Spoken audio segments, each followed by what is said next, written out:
¿Quién me sigue?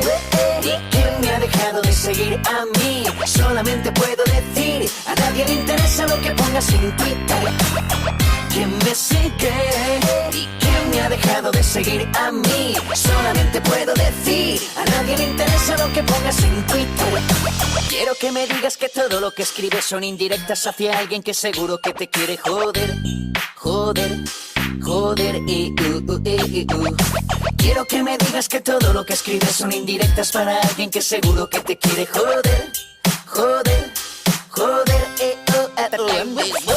Lo lamento mucho, pero tengo que hablar de ello. Damas y caballeros, no he dejado de veros en esa red social en la que más de uno tuvo que colgar su vida personal. Lo que sí, me parece normal es dar los buenos días, pero eso de hacerme saber que vas a follar, tía, ¿por qué no te cortas un poco? A nadie le interesa que esta noche vas a ver la peli del cipote loco. Mi novio me ha dejado, ¿qué voy a hacer? Tuitea cuánto zorreas, que seguro que lo ves. Hazle saber que estás bien, aunque por dentro casi que mueren tus órganos porque no estás con él. Así se pasa la vida en Twitter. El feo no pone fotos y el guapo sí que se lo permite.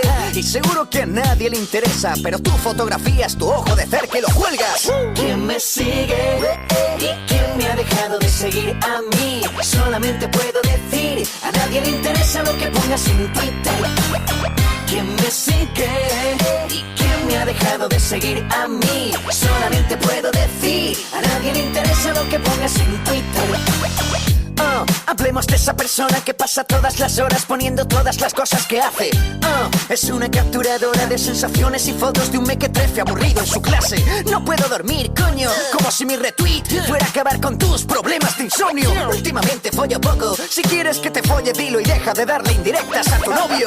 Una gran colección de estupideces que bajan y se pierden acabando con la especie. Foto pies, foto dedos, foto del retraso que vives, a ver si miras por ti y no por quien te sigue. Querido Twitter, tengo que contarte algo. Hoy he cagado un zurullo así de largo. Y dime a quién coño le interesa tu mierda. Lo mejor que he visto en Twitter, las tetas de tu cerda. ¿Quién me sigue? ¿Y quién me ha dejado de seguir a mí? Solamente puedo decir, a nadie le interesa lo que pongas en Twitter.